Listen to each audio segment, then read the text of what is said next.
nagkataon, same day, while we were on our way to the site, we were listening to the radio, and they just announced that the former president just died.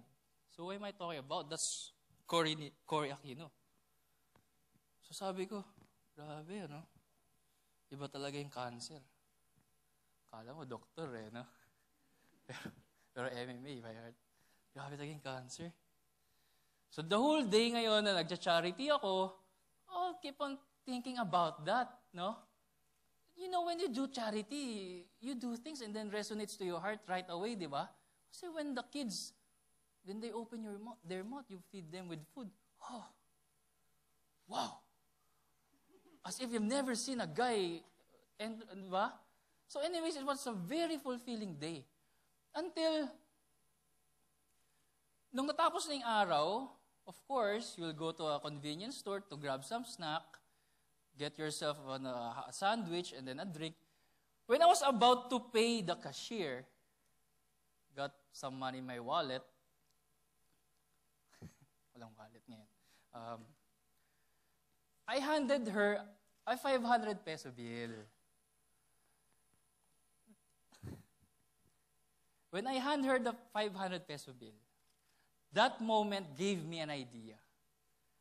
That gave me an idea because I was thinking about, during the day, about Cory Aquino. Maybe one day it'll be nice for me as a designer, as an art director, who enjoys life, to do something as a tribute. I remember when my parents told me that I was named after EDSA Revolution. Happened. This happened, no? I rushed back to the house, opened my laptop, opened my Photoshop. I edited the 500 peso bill. And then this happened. I didn't expect this will happen. They published this on newspapers. Oh. And then this happened.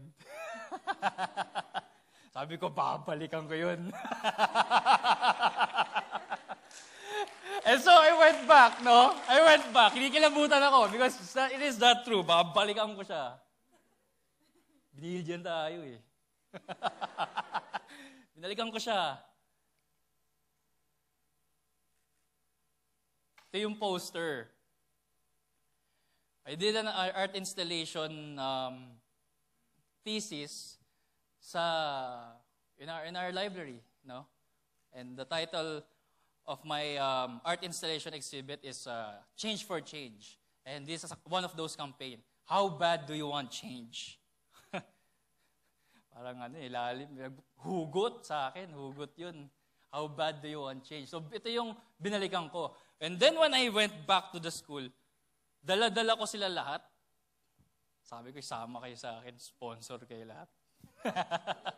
Because those are the companies that I used to work for.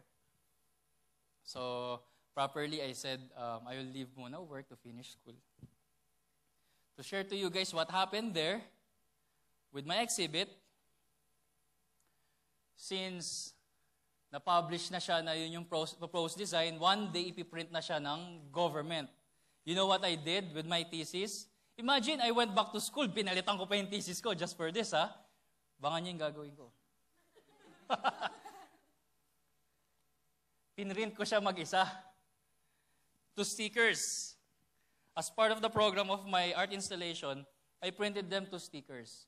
And then, in-install ko siya to all the things, me as an artist, that me suggest where change should be. And this is just one example, no? This is under a bridge. Wherein, there's graffiti and everything. Di makita, no? Kasi siya black and white. But, we installed in the barbed wire. A lot of photos which I cannot share to you guys everything. I installed those, no? Just to mention, I installed it on public transportation, sirang ATM, jeepney, CR, lahat ng bagay na gusto mong magbago, libre naman di ba? Di kita mo ng 500 peso bill. Bakit 500 peso bill? Kasi pag dinikita mo ng pera, it catches attention, di ba? How bad you want change? So, just me summarizing my thesis, which is I hope my professor is listening.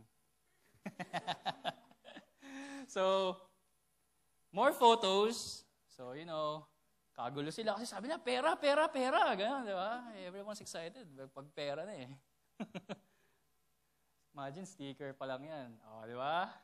Makes a lot of money. Joke lang yun. Pero ano yan, hiniram ko lang yung pera. But that's just me visualizing how it's gonna be. Maybe one day, later, tingnan nyo yung 500 peso. So meaning, the next time you see a 500 peso bill, meaning, you also needs to change. Bakit? Naka-install sa wallet nyo eh. So moving forward. So this is me finishing school. After this, I went freelance. Graduate na eh. Siyempre, freelance. Lakas loob. Kasi MMA eh. Dahil pwede gawin. Racket, graphic design. Racket, video edit. Racket, wedding shoot. Di ako masyado nakabalik ng nightlife eh. Kasi, pupuyat eh. But I'd love to. So I went freelance, no? Until one day.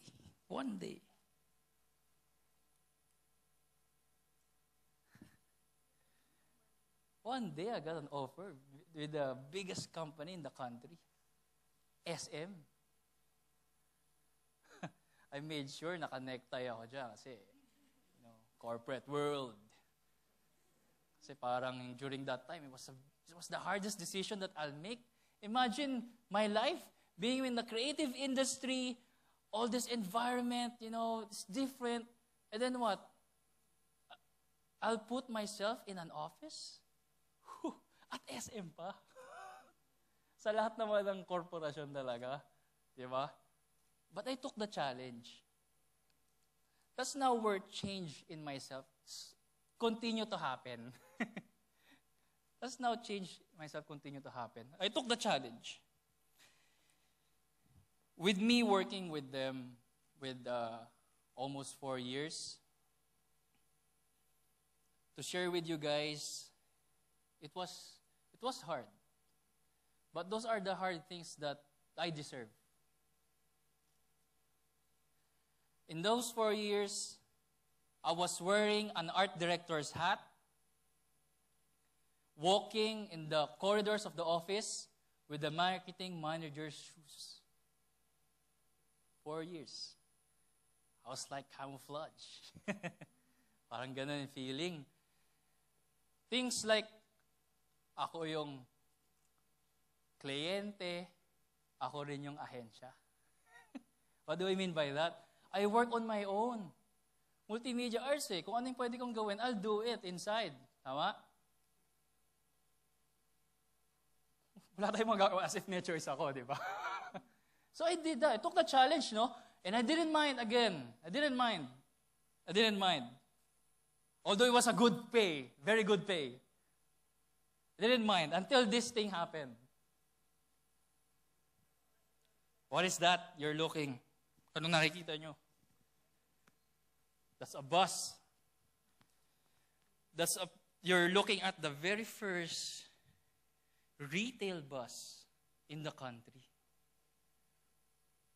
Designed by collaboration with Atoy's Customs. The one who's very nice with all those automotives and, we did that together. And if you ask me what's written on the graffiti, it says, "This world is but a canvas of our imagination." To quote the person who wrote that, that's Martin Henry Thoreau. If you'll ask me who did the artwork, that's Pilipinas Street Plan. With me having all those experiences, I brought them with me to do this. It may sound as easy as how I explain it. But it took time for a corporate world, for a company that is traditional, used to be traditional, to do something like this. Let me share more photos. That's the front view. Upstairs, because of my love of nightlife, that's a DJ's booth, by the way. This is the interior. Mukha bang mukhang SM. Iba na eh. So we rebranded SM Youth, SM Boys Teenswear to SM Youth. No? And that's something that, at least what I can do while I was there. And guess what? So we launched the brand. To be exact, it was last year at exact date today. No, it should be tomorrow kasi 28. Today is 27. So March 28 of last year, we launched the brand. On a Friday also. Guess what happened?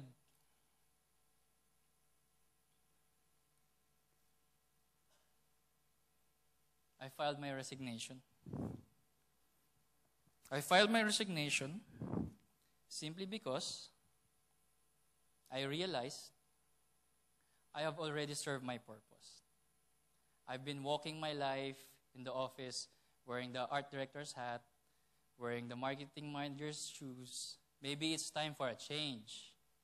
What change am I talking about? That's something for me to know, which later on we'll see. So, I attended classes, seminars. I don't want to say I went back to school. I attended seminars and classes.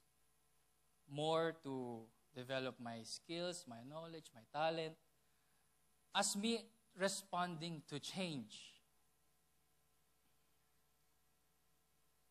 So, if you'll ask me, after establishing a very nice brand or you changing an ideal job, why did I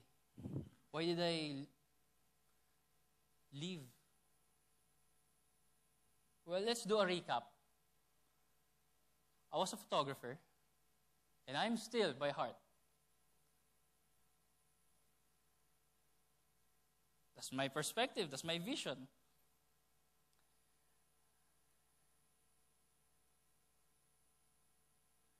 Being a graphic designer, art director, 500 peso bill happened, then me being a marketing manager. If you'll ask me what's next, still a question. I can put something there right now if you ask me, to be honest. But I didn't want to put it there. Why? Because during the transition of me from marketing manager to that upper triangle, also took me time. Took me time. I didn't know. I didn't know also what to do. Which is, for me, okay. And I'm sure some of you guys here may already know what to do. Some may not know yet what to do. It's okay. Leave it blank for now, just now, in this talk. So let's discuss in, say, educational program. You go preschool, you go grade school, you go high school, then you get to choose the course that you want for college, and after college, you do internships. And then after internship, you'll be like, ito pa talaga yung gusto ko. It's the same, right? How many of you guys now here are on their OJTs? Do you have the same questions? Sometimes, diba? Sometimes sure ka naman pero steady lang, ganun, diba? Not yet. Well, I shared my life. I shared my career path. But I don't want to share the same footstep that I took. Why? Because every one of you guys here doesn't need all these motivations. You guys know in yourself what you really want. What do I mean by that?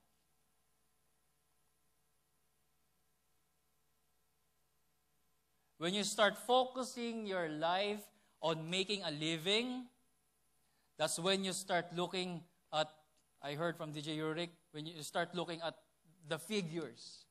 How much you earn, how much time you work, where do you work, what car you use going to work, what clothes you go to work, everything. When you focus on making a living, you think about all these things. I have nothing against when people does that. But that's the reality of today. When you graduate, nag-apply ka na ba, anak? Pa, bakasyon muna. May ganun, di ba? But the society tells us this.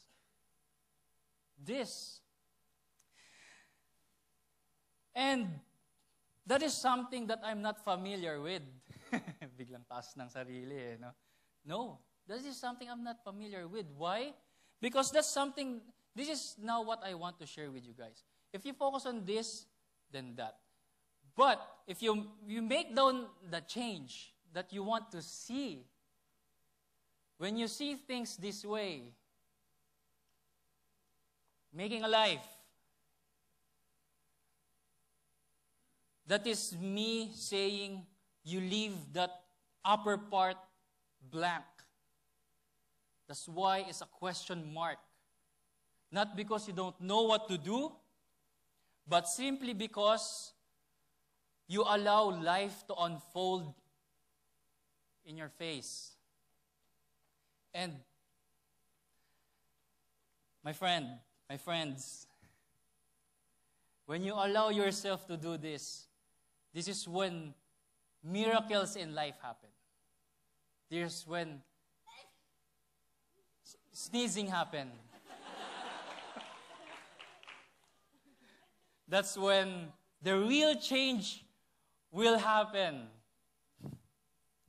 As you continue to innovate your lives, elevate your lives, love what you have now, and continue loving what you do, that is your contribution in changing this world.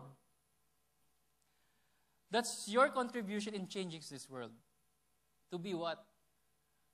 To be a nation of innovators, a nation of visionaries, a nation of leaders. Because finding myself in the world. Because, remember the blank question mark? I'm not going to say that. I'm not allowed to. Because when you leave that triangle blank, my friend, going back, because to find oneself is to find your highest purpose. Thank you very much.